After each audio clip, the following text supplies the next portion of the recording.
We all have this picture in our head of what creative success looks like, or what it's supposed to look like. A book deal, a write-up in a major newspaper, a standing ovation. But real creative success, it doesn't look like that. It's actually something far less glamorous and far more meaningful.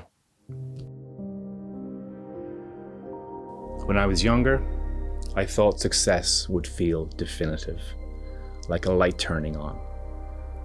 A destination reached. One day you're struggling for recognition and the next you've made it. And to be fair, I've had moments that sure felt that way. When I locked picture on the first film that I edited, Roger Corman's Moving Target.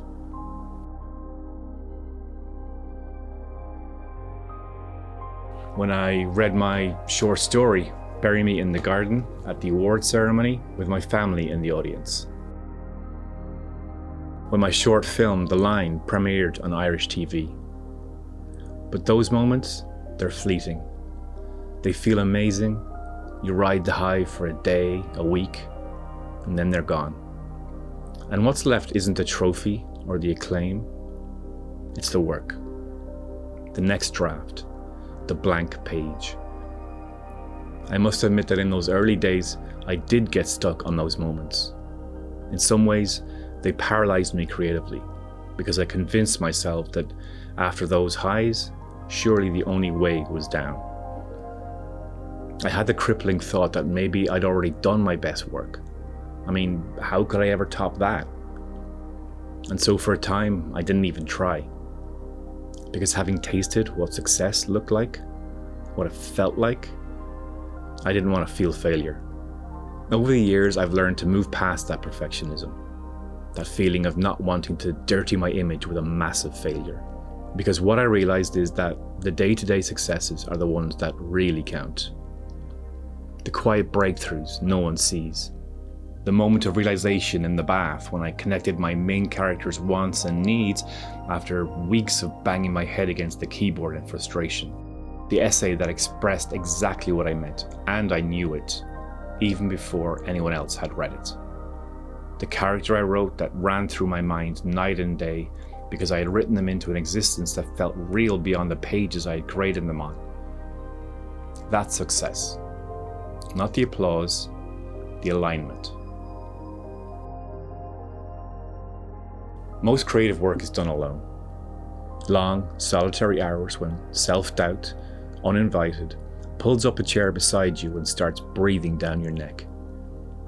It may feel evil, but it's your ego trying to keep you safe. Safe from the possibility of public humiliation. You're doing it wrong, it sniggers. They're going to laugh you out of the meeting. But it's in these moments of crippling doubt that the real creative work is done. To last and be truly meaningful, creative success must be internally sourced before it can be externally sought or rewarded. But that can be hard to accept, especially in a world obsessed with numbers. Views, likes, followers, sales.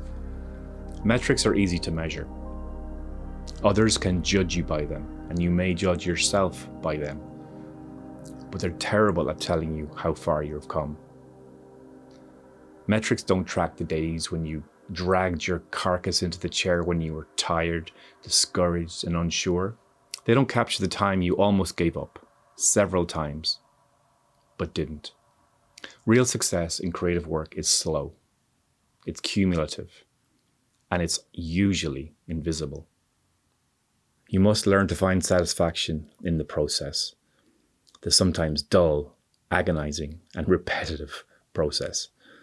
In pushing through the discouragement, in encouraging your own voice to take shape, in creating something even better than the last time. Sometimes success isn't being recognized, it's being resilient. You keep making the work even when no one's asking for it, even when no one's clapping. And then one day, someone says, "That story you wrote years ago, it helped me in more ways than I could ever thank you for." And that matters more than all the metrics combined. So if you're dreaming of a version of success that feels like a movie montage, you might miss the real thing entirely. Because it's already happening.